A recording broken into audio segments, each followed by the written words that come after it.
വീട്ടിൽ കയറ്റൂല പറഞ്ഞവരെ ഞങ്ങളിത് കൊട്ടാരത്തിലേക്ക് കയറ്റിരിക്കുന്നു. വീട്ടിൽ കയറ്റാത്തവരെ കൊട്ടാരത്തിൽ കയറ്റിയെന്ന് അവകാശപ്പെടുന്നത് ചില യൂട്യൂബേഴ്സ് ആണ്. ഈ വീടിന്റെ ഉടമസ്ഥൻ ഒരാളുണ്ട്, ഫൈസൽ, അതായത് മലബാർ ജ്വല്ലറിയുടെ ഡയറക്ടർ ബോർഡിലുള്ള വ്യക്തി. പുള്ളിക്ക് ഇവർ വന്നതിനെ പറ്റി എന്തോ പറയാനുണ്ട്, അത് നമ്മൾ കേൾക്കണ്ടേ? എന്നിട്ട് ബാക്കി ഞാൻ പറയാം.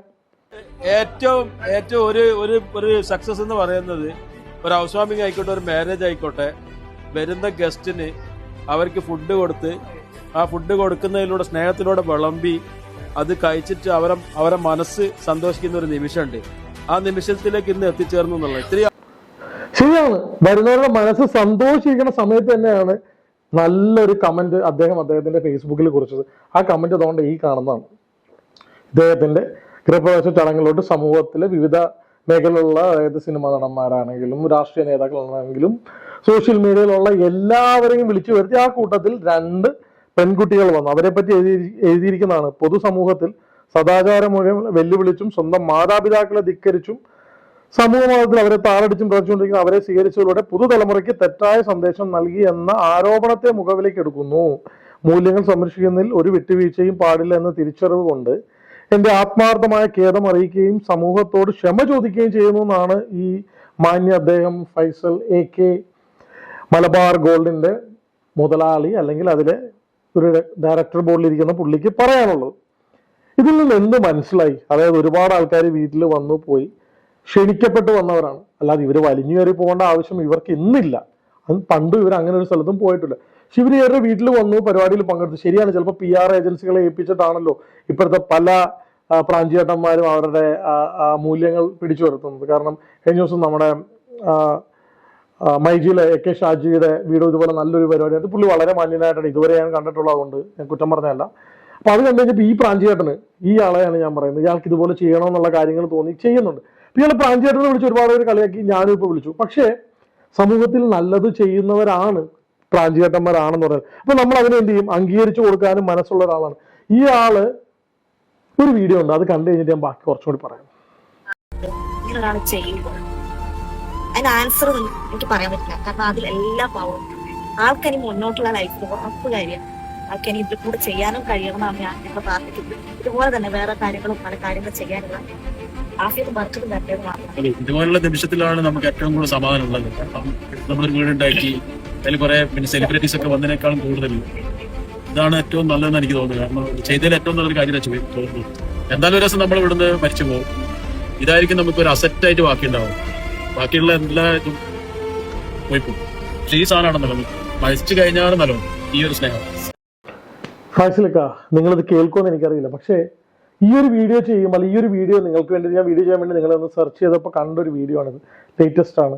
അതിൽ നിങ്ങൾ പറയുന്ന വാക്കുകൾ കേൾക്കുമ്പോൾ അടുത്തിരിക്കുന്ന നിങ്ങളെക്കാൾ പൊക്കത്തിൽ കുറവുള്ള അവരെക്കാളും എത്രയോ വലിയ മനസ്സിനുടമയാണ് നിങ്ങളെന്നുള്ള തോന്നലുള്ളിലിരിക്കുമ്പോൾ അവരുടെക്കാളും നിങ്ങളുടെ മനസ്സുകൊണ്ട് നിങ്ങൾ ചെറുതായി പോയല്ലോ ഈ ഒരു കമന്റ് ഇട്ടതോടെ. എന്നാൽ നിങ്ങൾ അതിൽ ഉറച്ചു നിന്നു, അതുമില്ല. നിങ്ങളിത് പറഞ്ഞെങ്കിൽ, നിങ്ങൾ അവിടെ ഉറച്ചു നിൽക്കുന്ന ഒരു വ്യക്തിയായിരുന്നെങ്കിൽ പറയായിരുന്നു ശരിയാണ്. ആ ലക്ഷ്മി എന്ന് പറയുന്ന സ്ത്രീ പറഞ്ഞോടത്ത് ഉറച്ചു നിന്നു. മോഹൻലാൽ വന്ന് ചോദിക്കുമ്പോൾ നിങ്ങളെപ്പോലെ ഒരാള് കുറച്ചു നേരം ഈ കമന്റ് വന്ന ആളുകളുടെ ഇടയിൽ നിങ്ങൾ എയർലോട്ടാണെന്ന് മനസ്സിൽ നിങ്ങൾ അത് ഡിലീറ്റ് ചെയ്ത് പോയി. നിങ്ങൾക്ക് എന്താണ് ഒരു എന്താ പറയാ, ഒരു നിലപാടില്ലാത്ത മനുഷ്യനായി നിങ്ങൾ മാറിയില്ലേ? പണം ഉണ്ടായിട്ട് കാര്യമില്ല. നിങ്ങൾ പല വീഡിയോകളിലും വന്ന് വാപ്പായെ പറ്റി, ഉമ്മയെ പറ്റി, നിങ്ങളുടെ സങ്കടങ്ങളെ പറ്റി, നിങ്ങൾ തരണം ചെയ്തുന്ന വഴികളെ പറ്റിയൊക്കെ പറയുമ്പം എത്രത്തോളം നിങ്ങൾക്ക് പണം മാത്രം പോരാ മനുഷ്യന് ഉയരാനെന്നുള്ള ഒരു തെളിവായി നിങ്ങൾ മാറരുതായിരുന്നു ഇല്ലേ? പണം എന്ന് പറയുന്ന സാധനം വരുമ്പോൾ ഉള്ളിലുള്ള സ്നേഹം, കാര്യങ്ങളെല്ലാം മറന്നുപോയില്ലേ? നിങ്ങളൊരു സ്ഥാപനം നടത്തുന്ന വ്യക്തിയല്ലേ? നിങ്ങൾ ആ സ്ഥാപനത്തിന് വെളിയിൽ നിങ്ങളെ കൊണ്ട് എഴുതി വെക്കണം കഴിയും, ഈ സ്ഥാപനത്തിൽ അച്ഛനോടും അമ്മയോടും പിണങ്ങിയവർ കയറരുതെന്ന് എഴുതി വെക്കുമോ നിങ്ങൾ? അല്ലെങ്കിൽ ലെസ്ബിയൻ ഇവിടെ വരരുത്, ഗേ ആയിട്ട് LGBT-കളുള്ളവർ എന്റെ സ്ഥാപനത്തിലോട്ടോ വീട്ടിലോട്ടോ വരരുതെന്ന് എഴുതി വെക്കാൻ പറ്റുമോ? ഈ പറഞ്ഞ നാദിര എന്ന് പറഞ്ഞ ഇതേ കമ്മ്യൂണിറ്റി ഉള്ളവർ അവിടെ വന്നു. പക്ഷെ അതിന് നിങ്ങൾ പറയാൻ പോകുന്ന കാരണം അവർ അച്ഛനെയും അമ്മയും താറടിച്ച് കാണിച്ചില്ല എന്നാണെങ്കിൽ, ഇതേ അച്ഛനും അമ്മയും അവരും ഇതേപോലെ മാറിപ്പോയപ്പോൾ അല്ലെങ്കിൽ സ്വത്തം തിരിച്ചറിഞ്ഞ് മാറുമ്പോൾ വിഷമിച്ച കുടുംബം തന്നെയാണ്. അപ്പൊ ഇവിടെ നിന്നുള്ള പ്രശ്നം എന്താണെന്ന് വെച്ചാൽ, ഒരു കുടുംബത്തിലും തങ്ങളുടെ മക്കൾ സ്വത്തം ഇതുപോലെ ഇതിലോട്ട് മാറുമ്പോഴേക്കും അംഗീകരിച്ചു കൊടുക്കാൻ കഴിയില്ല. അത് കുറെ സമയമെടുക്കും മാതാപിതാക്കൾക്ക് ഈ കാര്യം എന്താണെന്ന് മനസ്സിലായിട്ട്. വർഷം കുറച്ചല്ലേ ആയിട്ടുള്ള LGBT-ക്ക് എന്താണെന്നും കമ്മ്യൂണിറ്റി എന്താണെന്നും ഈ സമൂഹം തിരിച്ചറിഞ്ഞിട്ട്. അപ്പൊ ഇതും സമയം എടുക്കായിരിക്കും. ഇവരെല്ലാം ഇപ്പോഴത്തെ ഒരു ഫ്രീഡം ഫൈറ്റേഴ്സിനെ പോലെ ഫൈറ്റ് ചെയ്തുകൊണ്ടിരിക്കുന്ന ആൾക്കാരാണ്. ഞാനിപ്പോൾ അവരുടെ പക്ഷം പറഞ്ഞ് എനിക്ക് അവരെ നേരിട്ട് അറിയില്ല, ഇതിൽ ആരെയും അറിയില്ല. ബിഗ് ബോസിനകത്ത് പോയി ഇപ്രാവശ്യം ഒരാളെ എനിക്ക് അറിയാവുന്നല്ല, ഞാൻ അവരുടെ പക്ഷം പിടിച്ച് പറയുന്നതല്ല. ഞാനൊരു സാധാരണ മനുഷ്യനായിട്ട് കണ്ടപ്പോൾ ഒരാളെ സ്വന്തം ഭവനത്തിൽ, ഞാൻ പറഞ്ഞ വേറൊന്നല്ല, നമ്മളൊക്കെ ഒരു വീട് പേരെ വാസ്തുവിലെ കാര്യത്തിൽ വരുമ്പോൾ ഭിക്ഷക്കാർ പോലും അവിടെ കയറി വരും. നമ്മളാരും അവരെ അന്നത്തെ ദിവസം ഇറക്കി വിടത്തില്ല. കാര്യം എന്താണെന്നറിയാവോ? നമ്മുടെ വീട്ടിലോട്ട് ചിലപ്പം ദൈവത്തിന്റെ ഓരോ ഏത് രീതിയിലായിരിക്കും നമ്മുടെ വീട്ടിൽ വരുന്നതെന്ന് അറിയത്തില്ലല്ലോ, ആരായിരിക്കും എങ്ങനെ വരുന്നത്. നമ്മൾ പലർക്കും ഭക്ഷണം കൊണ്ട് ദാനം കൊടുക്കും. ആ ദാനം കഴിച്ചവര് അച്ഛനെ പണിക്കുന്നതാണ്, അമ്മയെ പണിയാൻ നമ്മൾ നോക്കുന്നത്. നമ്മൾ വിചാരിക്കുന്ന ദൈവത്തിന്റെ ഇതിൽ നമുക്ക് ദൈവം തന്നത് നമ്മൾ മറ്റുള്ളവരിലോട്ട് പകർന്നു കൊടുക്കുമ്പോൾ നമ്മൾ അവിടെ ആഗ്രഹിക്കുന്ന ഒരു അനുഗ്രഹമുണ്ട്. അത് ഇങ്ങനെ കാണിച്ച് നിങ്ങൾ ആ ഒരു വലിയ മനുഷ്യല്ല, നിങ്ങൾ വലിയൊരു മനുഷ്യനാണ്, അതെനിക്ക് മനസ്സിലാകാറ്. ഒരുപാട് കാര്യങ്ങൾ നിങ്ങൾക്ക് ചെയ്യാൻ നിങ്ങളുടെ ഭാഷയെ പറഞ്ഞ അല്ലാവും നിങ്ങളെ ഇടയാക്കുന്നതിൽ ഭയങ്കര ഇതുണ്ടാവും. അതുകൊണ്ട് നിങ്ങൾക്ക് ആയുസ്സും ആരോഗ്യം ഉണ്ടാകട്ടെ എന്ന് പറയും. പക്ഷെ നിങ്ങൾ ഒന്ന് ആലോചിച്ചിട്ട് ഇത് ചെയ്യണമായിരുന്നു. ഇല്ലായിരുന്നെങ്കിൽ നിങ്ങൾ ആ നിമിഷത്തിൽ അവരെ കൈപിടിച്ച് അവിടെ നിങ്ങൾക്ക് തെറ്റുപറ്റി അവരോട് അവിടെ പറഞ്ഞിരുന്നെങ്കിൽ ചിലപ്പോൾ ആദിലെന്ന് പറയും അവിടെ നിന്ന് നിങ്ങളുടെ സ്നേഹോപഹാരങ്ങളായി കിട്ടിയ ഭക്ഷണം എന്തിലാണ് അത് ആ പഠിക്കൽ തന്നെ ഛർദ്ദിച്ചു വെച്ചിട്ട് പോകുമായിരുന്നു. ഇപ്പൊ അവരുടെ ഉള്ളിൽ എന്തുമാത്രം വിഷമമുണ്ട്. ഞാൻ ആലോചിച്ചത്, ക്ഷണിക്കപ്പെട്ട ഒരു സ്ഥലത്ത് വന്നിട്ട് നിന്ദിക്കപ്പെടുന്നവന്റെ വേദനയാണ്. ആ വേദന അങ്ങനെ ഇങ്ങനെയൊന്നും പോവില്ല. എത്ര അനുഗ്രഹീതമായ കാര്യങ്ങൾ ചെയ്താലും ആ ഒരു ശാപം അത് കുറച്ച് പ്രയാസങ്ങളായിരിക്കും. ഇത് കാണുന്ന ആദിലയുടെ നൂറയുടെ കുടുംബം പോലും ഒരു പക്ഷേ പുറമേ കാണിക്കാത്ത സ്നേഹം കൊണ്ടിൽ ഉള്ളിൽ അവരും വേദനിച്ചിട്ടുണ്ടാവും എന്നറിയുന്നു. കാരണം എന്താ വെച്ചാൽ ഞാനൊരു അച്ഛനാണ്, അതാണ് അതിന്റെ കാര്യം. പിന്നെ പറയാനുള്ള വേറൊന്നുമല്ല, അതിലെ നൂറൊക്കെ അറിയില്ല, ഈ വീഡിയോ കാണുമോ കേൾക്കുമെന്ന് അറിയില്ല. കേൾക്കുകയാണെങ്കിൽ കാണുകയാണെങ്കിൽ പറയാനുള്ള വേറൊന്നുമല്ല, ഒരുപാട് ആൾക്കാർ നിങ്ങളെ മാറ്റി നിർത്തിയിട്ടുണ്ടാവും. ചിലപ്പോൾ ഇന്ന് നിങ്ങൾക്ക് സെലിബ്രിറ്റി സ്റ്റാറ്റസ് വന്നു കഴിയുമ്പോൾ ചിലർ നിങ്ങളെ സ്നേഹിക്കുന്നുണ്ടാവും. യഥാർത്ഥ സ്നേഹം മക്കളെ നിങ്ങൾ തിരിച്ചറിയുക.